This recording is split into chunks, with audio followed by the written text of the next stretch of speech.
Hello दोस्तों, आप लोग कैसे हो। आई होप कि आप लोग अच्छे होंगे। आज हम लोग द्विघात समीकरण के मूलों की प्रकृति के बारे में पढ़ेंगे। वीडियो को अंत तक देखिएगा, अच्छे से समझ में आएगा। चलिए स्टार्ट करते हैं। देखिए दोस्तों, द्विघात समीकरण के मूलों की प्रकृति पढ़ने से पहले कुछ हम लोग बेसिक चीज़ जान लेते हैं। चलिए दोस्तों स्टार्ट करते हैं। देखिए दोस्तों, द्विघात समीकरण क्या होता है। द्विघात समीकरण क्या होता है द्विघात समीकरण या द्विघात समीकरण का व्यापक समीकरण। देखिए दोस्तों, द्विघात समीकरण कहें या द्विघात समीकरण का व्यापक समीकरण कहें दोस्तों, ये होता है दोस्तों, यहाँ पे लिखे हैं ए एक्स स्क्वायर। देखिए दोस्तों, a x square plus b x plus c होता है ना दोस्तों, यहाँ पर लिखा गया है ना, बराबर जीरो, है ना, बराबर जीरो। जहाँ मूल क्या है दोस्तों, अल्फा और बीटा, है ना दोस्तों। मूल क्या है, अल्फा और बीटा। अब देखिए दोस्तों, मूलों का योगफल का सूत्र क्या होता है दोस्तों, माइनस एक्स का गुणांक। देखिए दोस्तों, माइनस एक्स का गुणांक, है ना दोस्तों। अब बाटा में एक्स स्क्वायर का गुणांक, अब देखिए दोस्तों, माइनस एक्स का गुणांक कौन होता है। देखिए दोस्तों, जो एक्स है ना दोस्तों, x x x x x देखिए दोस्तों, जो यक्स है ना, यक्स यहाँ पर जो यक्स है ना दोस्तों, तो एक्स के जो पास है, एक्स के पास क्या है दोस्तों, एक्स के पास बी है ना दोस्तों, तो एक्स के पास बी है ना, तो एक्स का गुणांक होगा, है ना दोस्तों। एक्स स्क्वायर का गुणांक के पास क्या है दोस्तों, ए है ना, तो वो एक्स स्क्वायर का गुणांक क्या हो जाएगा, ए। तो यहाँ पर दोस्तों माइनस एक्स का गुणांक क्या हो गया, बी, है ना दोस्तों। माइनस है तो माइनस लग जाएगा। अब देखिए दोस्तों, और यहाँ पर एक्स स्क्वायर का गुणांक कितना हो जाएगा दोस्तों, ए, है ना दोस्तों। हाँ, जैसे कि आपका समीकरण दोस्तों, यहाँ पर a x square plus b x plus c है ना, बराबर जीरो, है ना दोस्तों, बराबर जीरो, है ना दोस्तों। तो एक्स का गुणांक क्या होगा दोस्तों, एक्स गुणांक आपका ये बी हो जाएगा दोस्तों, है ना। एक्स स्क्वायर गुणांक दोस्तों ए हो जाएगा, है ना दोस्तों। अचर पद कितना हो जाएगा दोस्तों, सी, जिसमें एक्स वाई न हो, जिसमें एक्स न हो वो अचर पद होता है ना दोस्तों। अब चलिए दोस्तों आगे चलते हैं। मूलों का गुणनफल क्या होता है दोस्तों, मूलों का गुणनफल अल्फा गुणे बीटा बराबर अचर पद दोस्तों, क्या होता है, अचर पद। अब बाटा में एक्स स्क्वायर का गुणांक होता है ना दोस्तों। हाँ, अब अचर पद क्या होगा दोस्तों, जिसमें एक्स न हो उसी को अचर पद कहते हैं ना। तो ये आपका समीकरण क्या था, a x square plus b x plus c अब बराबर क्या था दोस्तों, जीरो, है ना। तो अचर पद क्या है, यही ना अचर पद है, जिसमें एक्स वाई ना हो, ये इसमें एक्स नहीं है तो ये अचर पद हो गया। अचर पद कितना हो गया, सी। एक्स स्क्वायर का गुणांक दोस्तों, एक्स स्क्वायर का गुणांक क्या हो गया आपका, ए हो गया, है ना। यहाँ पे ए लिख दिया, ठीक ना दोस्तों। तो मूलों का योगफल और मूलों का गुणनफल, ये दोनों आप लोग एकदम दिमाग में बैठा लीजिए दोस्तों। अब चलिए दोस्तों कुछ सॉल्व करते हैं। जैसे कि आप लोग के सामने एक ये समीकरण है दोस्तों, ये समीकरण 3x स्क्वायर। देखिए दोस्तों, 3x square plus 3x plus 1 बराबर जीरो, है ना दोस्तों। अगर हम कह दें कि ए बी और सी का मान ज्ञात कीजिए दोस्तों, तो अगर 3x square plus 3x plus 1 बराबर जीरो, ये जो समीकरण लिखे ना दोस्तों, इसमें हम कह दें कि ए बी सी का मान ज्ञात कीजिए, तो ए बी सी का मान किस तरह ज्ञात करेंगे दोस्तों, तो वही जो द्विघात समीकरण लिखे ना दोस्तों, इसी से तुलना करेंगे। द्विघात समीकरण क्या लिखे हैं, x square plus b x plus c बराबर जीरो से तुलना देखिए तुलना करने आप पर देखिए दोस्तों, तुलना करिए तो ए का मान देखिए यहाँ पर, देखिए दोस्तों ए का मान कितना हो जाएगा, 3 हो जाएगा ना, ए का मान आपका हो जाएगा 3। देखिए दोस्तों बी का मान कितना हो जाएगा, बी का मान कितना हो जाएगा दोस्तों, बी का मान कितना हो जाएगा दोस्तों, बी का मान भी 3 हो जाएगा। और सी का मान कितना हो जाएगा दोस्तों, सी का मान आपका 1 हो जाएगा। तो समझ में आ रहा है दोस्तों ना। तो ए बी सी का मान इस तरह निकाला जाता है दोस्तों, ठीक है ना। अब चलिए दोस्तों, अब ये समीकरण जो है ना, इसमें अगर मूलों का योगफल कहते हैं निकालने के लिए, तो मूलों का योगफल क्या होता है, अल्फा प्लस बीटा बराबर क्या होता है दोस्तों, माइनस बी बटा ए होता है ना दोस्तों। अब देखिए दोस्तों, माइनस बी का मान कितना है दोस्तों, तो बी का मान है 3, तो माइनस 3 हो जाएगा दोस्तों ना, क्योंकि आगे माइनस है। ए का मान कितना है दोस्तों, 3, तो ये 3 हो जाएगा। 3 में 3 से भाग करेंगे दोस्तों, 3 में 3 से भाग करेंगे दोस्तों, तो कितना होगा 1। आगे माइनस है तो माइनस 1 हो गया, है ना दोस्तों। अगर मूलों का गुणनफल कहेगा तो अल्फा गुणे बीटा बराबर क्या होता है दोस्तों, सी बटा ए होता है ना दोस्तों। अब देखिए दोस्तों, सी का मान कितना है दोस्तों, सी का मान आपका है 1, तो 1 लिख देंगे। ए का मान कितना है दोस्तों, ए का मान 3 है, तो यहाँ पर 3 लिख देंगे, है ना दोस्तों। तो मूलों का गुणनफल कितना आ गया दोस्तों, 1/3। मूलों का योगफल कितना आ गया दोस्तों, -1, ठीक है ना दोस्तों। अब आगे बढ़ते हैं दोस्तों। दोस्तों, है ना। द्विघात समीकरण के मूलों के प्रकृति के बारे में पढ़ने जा रहे हैं दोस्तों, है ना।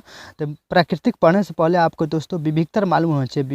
विविक्तर मालूम होना चाहिए। विविक्तर क्या होता है दोस्तों? विविक्तर डी को कहते हैं। डी को क्या कहते हैं दोस्तों? विविक्तर कहते हैं। डी बराबर क्या होता है दोस्तों? B square minus 4ac। B square minus 4ac, है ना। जहाँ डी को इंग्लिश में दोस्तों डिस्क्रिमिनेंट कहते हैं। डिस्क्रिमिनेंट हिंदी में विविक्तर कहते हैं, है ना दोस्तों। देखिए दोस्तों, मूलों को प्रकृति ज्ञात करने के लिए 3 कंडीशन हो सकता है। कितने दोस्तों? 3 कंडीशन। देखिए दोस्तों, पहला कंडीशन आप लोगों का है, पहला कंडीशन यदि डी कमान क्या होगा? 0 से बड़ा होगा। देखिए यहाँ पर ये है ना दोस्तों, जिधर मुंह है वो बड़ा होगा। मुंह किधर है? देखिए यहाँ पर डी है ना दोस्तों, यहाँ पर डी है। इधर मुंह लगाए हैं, इधर इधर 0, तो मुंह किधर है ये बताइए। डी की तरफ मुंह है ना, तो डी की तरफ मुंह है तो डी बड़ा है। डी क्या है? बड़ा है। किससे बड़ा है? डी 0 से बड़ा है। ठीक है दोस्तों। हाँ, तो पहला कंडीशन आपका पहला कंडीशन होगा कि जब डी कमान क्या होगा? 0 से क्या होगा? 0 से क्या होगा? बड़ा होगा, है ना।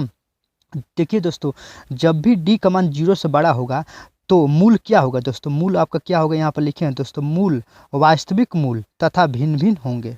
ध्यान रखिएगा दोस्तों, जब डी कमान, देखिए दोस्तों, जब डी कमान 0 से बड़ा होगा, जब डी कमान 0 से क्या होगा?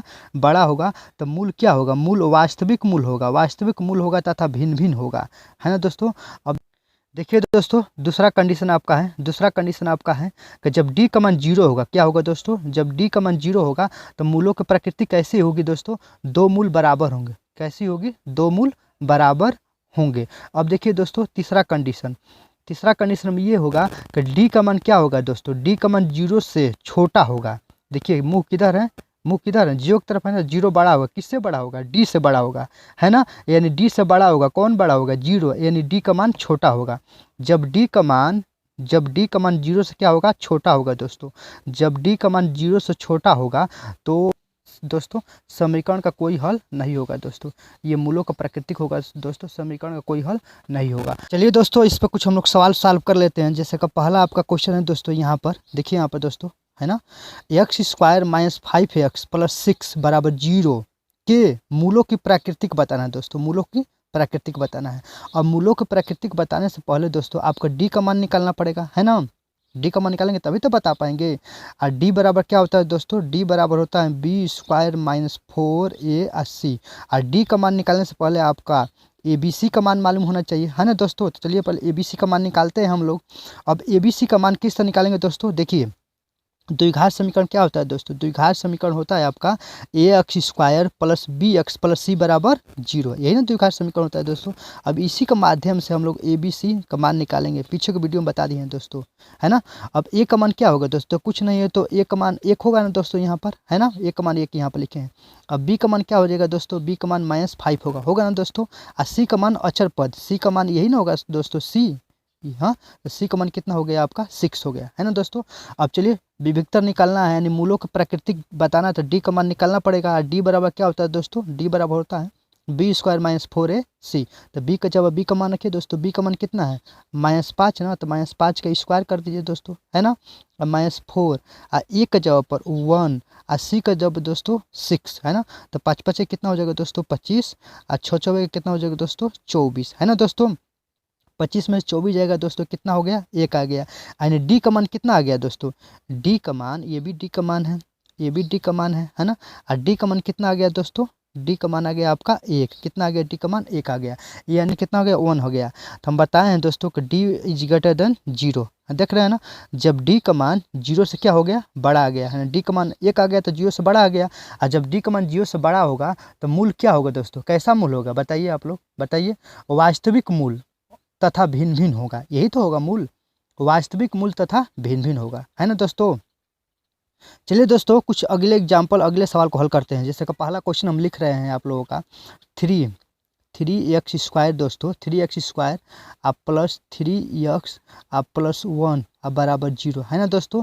तो ABC का मान निकालिए दोस्तों। ए का मान कितना हो जाएगा दोस्तों? ए का मान तो 3 होगा, है ना दोस्तों। अब बी का मान भी यहाँ पर 3 हो जाएगा, है ना दोस्तों। और सी का मान कितना हो जाएगा? सी का मान 1 हो जाएगा, है ना दोस्तों। तो डी बराबर क्या होता है दोस्तों? बी स्क्वायर अब -4a और c, है ना दोस्तों। तो मान रखिए बी का जगह पर कितना रखेंगे? 3 ना। ये 3 का स्क्वायर हो जाएगा। अब -4 1 के जगह पर 3 है दोस्तों, सी के जगह पर क्या है 1 है ना दोस्तों। तिथि लिख के 9 हो जाएगा, 4 तिहाई 12 हो गया है ना दोस्तों। यानी कितना हो गया, ये -3 हो गया है ना दोस्तों। यानी डी का मान कितना आ गया दोस्तों, डी का मान देखिए दोस्तों, डी का मान माइनस के रूप में आ गया। यानी डी का मान क्या हो गया, 0 से क्या हो गया, छोटा हो गया ना दोस्तों। डी का मान माइनस में आ गया, तो माइनस का मतलब क्या हो गया, माइनस का मतलब वो 0 से भी छोटा होता है ना। तो डी का मान क्या हो गया, 0 से भी छोटा हो गया है ना दोस्तों। तो कंडीशन कौन सा फॉलो होगा, कंडीशन ये फॉलो होगा, डी इज लेस देन 0। यानी डी का मान 0 से क्या होगा, छोटा होगा। तो जब डी का मान 0 से छोटा होगा दोस्तों, तो हम क्या कंडीशन बताए हैं, उस समय मूलों का प्रकृति कैसा होगा बताइए दोस्तों, समीकरण का कोई हल नहीं होगा सीधा। यानी समीकरण का कोई मूल नहीं होगा, या तो समीकरण का कोई मूल नहीं होगा या तो समीकरण का कोई हल नहीं होगा दोस्तों, है ना। अब चलिए दोस्तों अगले एग्जाम्पल पर चलते हैं हम लोग। जैसे कि यहाँ पर एक्स स्क्वायर अब -2x अब +1 अब बराबर क्या हो गया दोस्तों, 0 है ना। अब इसमें भी ए बी सी का मान निकालिए, ए बराबर कुछ नहीं है तो 1 हो जाएगा दोस्तों ना। अब बी बराबर कितना हो जाएगा दोस्तों, -2 होगा है ना दोस्तों। और सी बराबर कितना हो जाएगा दोस्तों, 1 होगा ना दोस्तों। अब डी बराबर क्या होता है दोस्तों, बी स्क्वायर -4a और सी है ना। तो बी का जगह पर क्या रखेंगे, -2 का होल स्क्वायर हो जाएगा दोस्तों। अब -4 ए का मान 1 और सी का मान भी 1 होगा है ना दोस्तों। तो दो दूनी ये कितना हो जाएगा दोस्तों, ये 4 हो जाएगा। ये भी -4 हो गया, यानी कट के क्या आ गया दोस्तों, क्या आ गया, ये 0 हो गया है ना दोस्तों। यानी डी का मान क्या आ गया दोस्तों, डी का मान क्या आ गया दोस्तों, 0 है ना। जब डी का मान 0 आएगा तो हम क्या बताएं दोस्तों कि मूलों का प्रकृति कैसा होगा, बताइए आप लोग। यानी मूलों का प्राकृतिक होगा दोस्तों, 2 मूल बराबर होंगे। कैसा प्राकृतिक होगा, 2 मूल बराबर होंगे है ना दोस्तों, या वास्तविक होंगे। चलिए दोस्तों एक बार रिपीट कर रहे हैं है ना, एक बार थोड़ा सा रिपीट कर दे रहे हैं दोस्तों। चलिए देखिए यहाँ पर, जब डी का मान देखिए दोस्तों, डी का मान क्या होगा, D is greater than 0, D is greater than क्या हो गया, 0। यानी डी का मान बड़ा होगा, मुंह किधर है, डी की तरफ है ना। डी का मान बड़ा होगा, डी का मान क्या होगा, बड़ा होगा। किससे बड़ा होगा, 0 से। जब डी का मान 0 से क्या होगा, बड़ा होगा। यानी बड़ा का मतलब कि डी का मान क्या क्या हो सकता है, डी का मान या तो 1 आ सकता है, या 2 आ सकता है, या 3 आ सकता है, या कुछ भी आ सकता है, 0 से बड़ा कुछ भी आ सकता है ना। तो उस समय मूलों की प्रकृति कैसा होगा बताइए, मूलों का प्रकृति कैसा होगा दोस्तों, तो वास्तविक मूल तथा भिन्न भिन्न होंगे है ना। मूलों की प्रकृति क्या होगा, वास्तविक, हाँ है ना दोस्तों, वास्तविक, हाँ वास्तविक मूल है ना दोस्तों। वास्तविक मूल तथा क्या होंगे दोस्तों, भिन्न भिन्न होंगे है ना, भिन्न भिन्न होंगे है ना। अब दूसरा कंडीशन दोस्तों, डी बराबर 0 होगा, क्या होगा दोस्तों, डी का मान 0 आएगा है ना। तो मूलों का प्रकृति कैसा होगा दोस्तों, 2 मूल बराबर होंगे, 2 मूल बराबर होंगे, या वास्तविक होंगे आएगा। तो मूलों का प्रकृति कैसा होगा, 2 मूल बराबर होंगे है ना दोस्तों। अब चलिए दोस्तों अब आप लोगों का थर्ड कंडीशन बता रहे हैं। अगर डी का मान क्या होगा, 0 से छोटा होगा है ना, यानी 0 बड़ा होगा। मुंह किधर है, 0 की तरफ है ना, तो 0 बड़ा होगा और डी का मान क्या होगा, छोटा होगा। तो जब डी का मान छोटा होगा 0 से, तो डी का मान क्या हो सकता है, -1 आ सकता है, या -2 आ सकता है, या -3 आ सकता है, या और कुछ भी माइनस के रूप में कुछ भी आ सकता है ना। तो वो तब कंडीशन क्या होगा, तब मूलों का प्रकृति क्या होगा दोस्तों, बताइए। मूलों का प्रकृति क्या होगा, समीकरण का कोई हल नहीं होगा दोस्तों। मूलों का प्रकृति क्या होगा, मूलों का प्रकृति क्या होगा दोस्तों, समीकरण, हाँ समीकरण का कोई हल नहीं होगा दोस्तों, मूलों का प्राकृतिक होगा। धन्यवाद।